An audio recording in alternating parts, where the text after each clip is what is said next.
بھی کرتے ہیں، بہت ہی غصہ دلانے والی باتیں کرتے ہیں، بہت انوائنگ قسم کی باتیں کرتے ہیں، اور پھر آپ کے ذہن میں آتا ہے میں اب بچہ نہیں ہوں، ایسے آپ مجھ سے اب بات نہیں کر سکتے. اچھا میں اب 4 سال کا نہیں ہوں، اب میں وہ نہیں ہوں جس کو آپ بس مار سکتے ہیں. جواب تو دماغ میں آتا ہے کہ نہیں آتا؟ ہر انسان کے دماغ میں آتا ہے.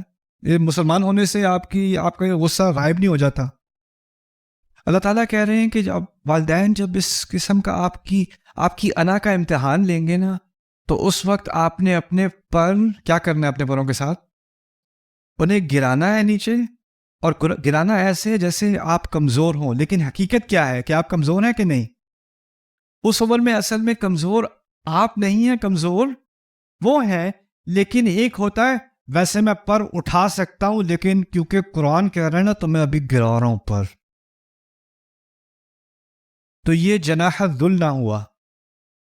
جناح الذل ہے کہ آپ نے اپنی انا کو ایسے دبایا جیسے آپ میں انا اٹھانے کی صلاحیت ہی نہیں تھی. ایک ہوتا ہے میں معاف کر رہا ہوں کیونکہ معافی کے ثواب ملتا ہے، وہ معاف کرنا نہیں ہوتا. لیکن ایک ہوتا ہے آپ نے اپنے آپ کو ہمبل کیا، آپ نے اپنا تواضع دکھایا. کیوں دکھایا؟ یہ قرآن نے کہا ہے کمزوری کا مظاہرہ کرو، جناح الذل.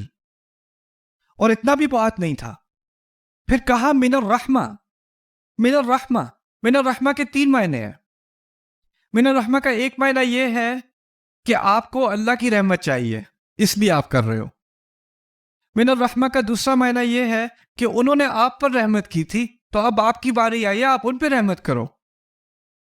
اور تیسرا معنی یہ ہے کہ آپ کو ان پر رحم آنا چاہیے کہ اب وہ جس طرح کی یہ بات کر رہے ہیں تو ایک دن آپ پر بھی آنا ہے کہ آپ ہی صورتحال میں ہوگے. آپ یہ وقت ہے کہ آپ شدید محبت اور بہت ہی زیادہ خیال کا مظاہرہ کرو. من الرحمہ 3 باتیں نکل آئیں اس میں سے. پھر ایک اور پیچھے بات جناح الذل میں یہ تھی کہ